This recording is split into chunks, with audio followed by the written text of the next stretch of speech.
EU ambassadors approved the loan and sanctions package after Hungary lifted its veto on the deal following the election of a new leader. Ukraine will receive half of the funds this year and the other half next year. 2/3 will be spent on defence, with the rest designated for general budgetary needs such as health and education. We will work to make sure the funds are delivered as soon as possible. For us, it's important, and this will strengthen, of course, first of all, our army, Ukrainian forces, and allow us to boost production by air defense and work more to protect our energy system for the winter. The more Russia is doubling down on its war of aggression, the more Europe is doubling down on supporting Ukraine. That is important for us.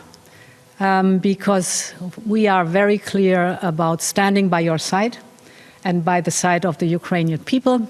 Today is a good day. Ursula von der Leyen there. Well, Jim Townsend is an adjunct senior fellow in the Centre for a New American Security Transatlantic Security Program. He served 8 years as Deputy Assistant Secretary of Defence for the European and NATO policy in the Obama administration. And he joins me now. Jim, thank you very much for your time. It's great to be here. Thank you. Just how sizable is this loan? Well, it's quite sizable. This is something that they've been waiting for a long time. It's bigger than what the U.S. has given over in the past in terms of a lump sum. It's something also that doesn't have the strings attached in terms of what they have to buy with it. This is going to go for military equipment, as you pointed out, but it's got a humanitarian aspect to it as well. It's it's money that's got to support their economy. There's so much need there, but it's a signal to the Russians that the EU and Europe, they're in it for the long haul, and they know, the Russians will know that there is equipment behind this money that will continue to keep the Russians at bay. So this is a big deal.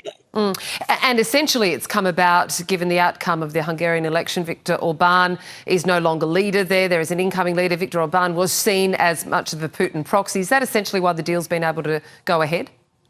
That's exactly right. The EU has spent months trying to find a workaround Orban. How can they get the money unlocked with a veto by Hungary always there? With Orban out, they very quickly put together the paperwork, and within days, the money is beginning to move.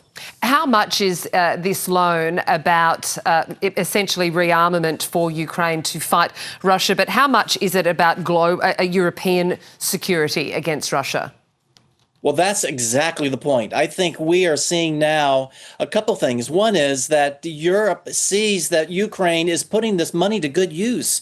Ukraine over the past couple of years has really turned itself into a military powerhouse in a lot of ways in terms of how to handle this Russian offensive. They have stopped them in their tracks with all kinds of very creative and cutting edge technology with drones and this kind of thing. So this money is not going down a rat hole, as they say here in the U.S.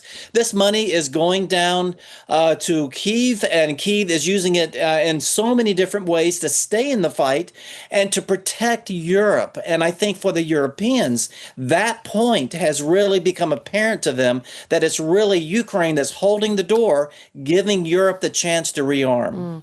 So what is this going to mean for the Russian invasion strategy with Ukraine? Well, it's going to show Putin that he doesn't have all the time in the world. It's going to show Putin that that Ukraine is providing enough funding to keep them in the fight for a long time, that they've got funding to keep them with the kinds of equipment that they have been using in such a creative way. It shows that that Russia itself is going to have to do something different than what they've been doing in the past, because obviously that's not working. So in terms of the Russians and in terms of their planning, in terms of what the future looks like for them, this is not over. And so Putin's got to make up his mind. Does he want to stick in a long-term fight, or does he want to go to the peace table? And you touched on, Jim, earlier exactly where this money is going to be spent. But could you elaborate further with respect to the rearmament, what it might then look like out in the fields in combat, and then that second area of where it goes to support the Ukrainian economy?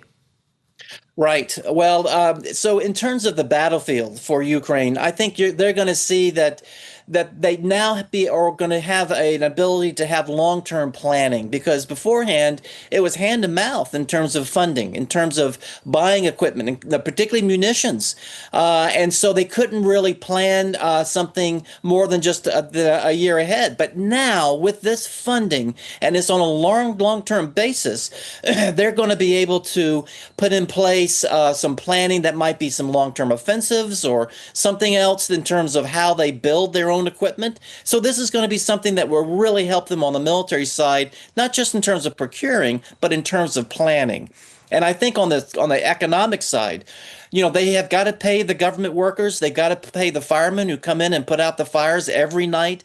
They have to repair their electric grid, the electric grid that they have, that, the energy nodes that the Russians, they try to blow up every night with drones and missiles. So there's a lot that's got to go towards keeping their economy afloat, keeping their government afloat, and repairing all the damage that happens every night.